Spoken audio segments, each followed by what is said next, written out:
semuanya, perkenalkan nama saya Putri Nikensari dengan NPM 24610100009. Sebelumnya, saya membuat video ini untuk memenuhi tugas mata kuliah Pancasila dan Pendidikan Kewarganegaraan yang dosen pengampunya yaitu Bapak Aan Budianto. Nah, kira-kira apa saja ya poin-poin yang terkandung pada 5 sila Pancasila? Nah, sebelumnya kita harus memahami apa itu Pancasila. Jadi, Pancasila adalah sebuah ideologi atau cerminan dari bangsa Indonesia, yang dimana isi dari Pancasila tersebut adalah sebuah norma atau aktivitas yang sudah melekat pada diri bangsa Indonesia. 5 poin-poin penting yang terkandung di dalam Pancasila. Yang pertama, ketuhanan yang Maha Esa. Nah, kita ketahui bahwa di Indonesia banyak sekali suku, ras, dan juga agama. Sehingga kita sebagai bangsa Indonesia harus memiliki sikap toleransi terhadap agama lain. Lalu yang kedua, kemanusiaan yang adil dan beradab. Nah, dari sila kedua ini dapat kita ambil poin yaitu bahwa setiap manusia harus menghargai satu sama lain. Lalu yang ketiga, persatuan Indonesia. Nah, dalam persatuan Indonesia ini tentunya kita sebagai bangsa Indonesia, termasuk apalagi generasi muda, harus memiliki jiwa nasionalisme dan patriotisme yang sangat kuat. Lalu yang keempat, kerakyatan yang dipimpin oleh hikmat kebijaksanaan dalam permusyawaratan perwakilan. Nah, dari sila keempat ini dapat kita ketahui bahwa setiap keputusan harus berdasarkan musyawarah, yang dimana akan menghasilkan keputusan bersama ataupun mufakat.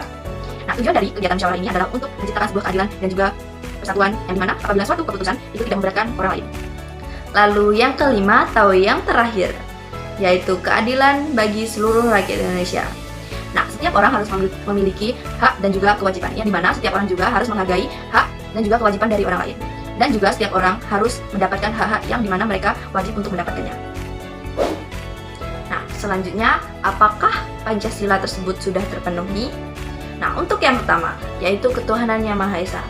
Nah, kita sebagai bangsa atau salah satu warga negara Indonesia harus melihat apakah kita sudah mentoleransi agama lain dalam beribadah atau belum.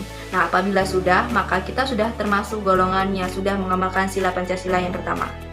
Tentunya dengan rajin beribadah juga ya. Lalu yang kedua, kemanusiaan yang adil dan beradab. Nah, tentunya kita dengan orang lain itu juga harus saling menghormati dan juga memiliki sifat tenggang rasa. Lalu yang ketiga, persatuan Indonesia. Kita dengan teman kita, lalu kelompok kita, atau nanti ketika kita sudah terjun ke masyarakat, maka kita harus menciptakan lingkungan yang harmonis dan rukun. Hal ini supaya tercipta sila yang ketiga, yaitu persatuan Indonesia. Lalu yang keempat, kerakyatan yang dipimpin oleh hikmat kebijaksanaan dalam permusyawaratan perwakilan, yang dimana setiap kita mengambil keputusan tentunya harus melihat sisi dari orang lain dan juga keputusan bersama.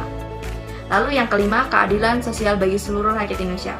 Kita sebagai rakyat Indonesia yang memiliki hak dan juga kewajiban, maka kita juga harus menghargai hak orang lain.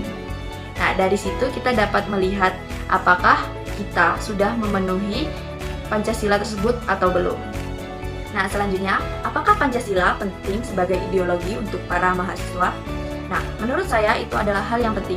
Alasannya yaitu ketika masyarakat sudah dibekali atau mengerti mengenai Pancasila sebagai ideologi, maka ketika para mahasiswa sudah terjun langsung ke dunia masyarakat, maka para mahasiswa bisa menyesuaikan diri dan juga tidak melakukan hal-hal yang di luar dari Pancasila atau ideologi bangsa. Sehingga ideologi bangsa atau Pancasila dapat terpegang erat bagi kami, para mahasiswa, yang dimana adalah generasi bangsa selanjutnya.